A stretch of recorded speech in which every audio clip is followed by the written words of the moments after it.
আসসালামু আলাইকুম বন্ধুরা। আজকে এই বৃষ্টি দিনে একটি দেশের গল্প শোনাবো। দেশের গল্পটা আপনাদের কাছে শুনতে হয়তো খুবই ভালো লাগতে পারে। একটা দেশ ছিল, ওই দেশের রাজা ছিল একটা সিংহ। সেই সিংহটা আপনার একে দ্বারা সে 17 থেকে 18 বছর সে রাজত্ব করছে। তো হঠাৎ করে দেশে অনেক বানরের উৎপত্তি হলো। তো এখন শিকাল, বানর, আবার কুকুর, ওরা বলল কি যে না, সিংহকে আর এই রাজত্ব করা রাজ্যে রাখা যাবে না, আমরা এবার একটা আন্দোলন করব, গণ আন্দোলন। তারপর বানর, কুকুর, শিয়াল ওরা মিলে আন্দোলন করলো। এর মধ্যে কিছু বানর আর কিছু কুকুর মারা পড়লো। মারা পড়ার পর বলতেছে যে ওইটা নাকি সিংহ মেরেছে, বনের রাজা সিংহ সে মেরেছে। এখন ওই বলতেছে যে না, আমি মারি নাই।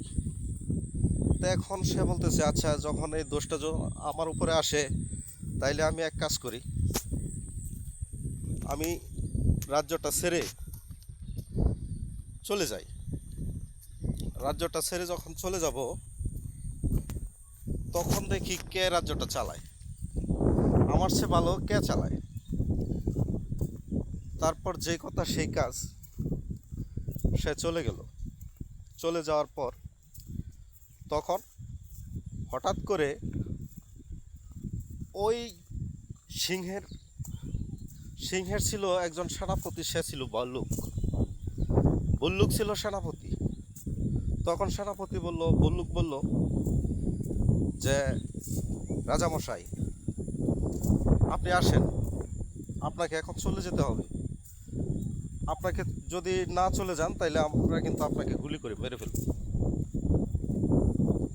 তখন রাজামশাই বলল যে ঠিক আছে, আমি ওই রাজ্য ছেড়ে আমি চলে যাব না। ওই রাজ্যটা আমি তিল তিল করে গড়ছি, আমি ওই রাজ্যটা তিল তিল করে গড়ছি।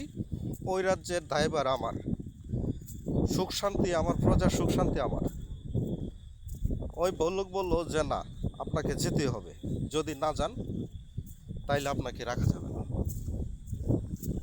তখন কি করবে?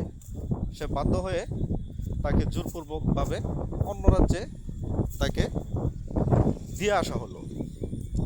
দিয়ে আসা হওয়ার পর ওই রাজ্যে ভল্লুক বলল যে আজ থেকে আপনাদের দায়িত্ব আমার। দেশ কিভাবে চলে, কিভাবে চালাইতে হয়, রাজ্যটা যেভাবে চালাইতে হয় সেভাবে আমি দেখব। তখন রাজ্যটা দেখার জন্য ওই ভল্লুক আপনার রাজা হিসাবে নিয়োগ করলো একজন রাক্ষসকে। তখন রাক্ষস অন্য দেশে থাকে, সে আসলো এবং কুকুরের সমর্থন আছে, তারপর বানরের সমর্থন আছে, আবার শিয়ালেরও সমর্থন আছে। তো সব কিছু নিয়ে মনে করেন ওরা আগেই মিটিং মিছিল করে রাখছে যে রাক্ষসটাকে দেশের আপনার রাজা বানাবে। তখন সে ওই রাক্ষস মনে করেন যে কে কে বড় লোক, কে কে আপনার লুটপাট করতে পারবে, এরকম মনে করেন একটা লিস্ট করে রাখছে। করে রাখার পর দিল তাকে লুটপাট করার জন্য। তো হঠাৎ করে বলতেছে আপনার শিয়ালের পাল যে না, এভাবে হবে না, অন্যভাবে। আবার বানরের পাল বলতেছে যে না, এভাবে হবে না, অন্যভাবে। ওনাকে রাখাই যাবে না, কারণ যা লুটপাট করবে এর অধিকাংশ ওই রাক্ষস আবার নিয়ে যায়। তো রাক্ষসটা আপনার মনে করেন যে এমন একটা প্রক্রিয়াতে সে চলে গেছে, তার মনে করেন সে চাইতেছে থাকার জন্য, কিন্তু বানর বলতেছে যে না, তাকে আর দেওয়া যাবে না। তাকে আর দেওয়া যাবে না। আমার সাথে যে কন্ট্যাক্ট ছিল, আমার সাথে যে চুক্তি ছিল, এই চুক্তি অনুযায়ী এই রাক্ষসকে রাখা যাবে না। রাক্ষস তো আমার হাতে রাজ্য তুলে দেওয়ার কথা ছিল। তখন তাকে ডাকলো গোপন বৈঠকে, যে রাক্ষস মশাই, আপনি তো আমার হাতে এই রাজ্যটা তুলে দেওয়ার দরকার কথা ছিল। তখন সে বলল যে দেখেন বানর মশাই, আমি তো আপনাদের হাতে তুলে দিতে চাই, কিন্তু ওই কুকুর এবং শিয়াল আরও আদার্স অন্য অন্য যারা আছে তারা তো আপনাকে তুলে দিতে চায় না। এখন কি করা যায়? তো তাহলে একটা নির্বাচন দিয়ে দেন, ওখানে ভোট হবে, আর ওই ভোট মনে করেন যে আমার পক্ষে রায় দিয়ে দিবেন। আর কিছু কিছু মনে করেন শিয়ালের কয়েকজন রাখলেন, কুকুরের পাল থেকে কয়েকজন রাখলেন, আর বাকিগুলা আদার্স আরও অন্য অন্য যে প্রাণীগুলো আছে ওইখান থেকে কিছু রাখলেন, আর বাকিগুলো আমরা যা থাকবে আমাদেরই থাকবে। তা আচ্ছা ঠিক আছে। এখন বলতেছে যে যদি আপনি ওইখানে যদি আমাকে যদি আপনার রাজ্যের প্রধান না করেন, তাহলে কিন্তু আপনি বাঁচতে পারবেন না। এখন রাক্ষস চিন্তা করলো যে সিংহ ছিল এত বড় রাজা, সিংহকে যখন ওরা সরায় দিছে, তাইলে আমাকে আর মনে হয় ছাড়বে না। তো যে কথা সেই কাজ, একটা নির্বাচন দিল। নির্বাচন দিয়ে আপনার ওই রাজ্যে সে বানরের প্রধানমন্ত্রী হয়ে গেল। এখন বানর দিয়ে কি আর কি রাজ্য চালানো যায়?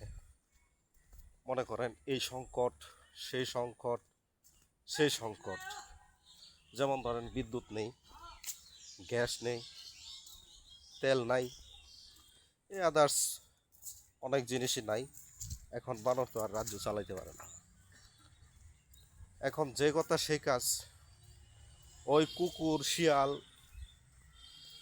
এই আদার্স অন্য অন্য, আবার তার সাথে রাক্ষস, সবাই মিলে আবার চাইতেছে যে বানরকে এই রাজ্য থেকে আবার তাড়াবে। এখন শুরু হচ্ছে ওই বানর তাড়ানোর এই পরিকল্পনা চলতেছে। তো মনে হয় বানর কিছুদিনের মধ্যে হয়তো যদি সামাল দিতে পারে, তাহলে রাজ্যের প্রধান বানরই থাকবে। আর যদি সামাল না দিতে পারে, তাইলে ওই বানর আবার তার জায়গায় চলে যেতে হবে। তো ওরা বলতেছে যে না, এবার বানর কোথাও আমরা যেতে দিব না, বানরের শক্ত বিচার করতে হবে। এই হলো একটা দেশের পরিস্থিতি।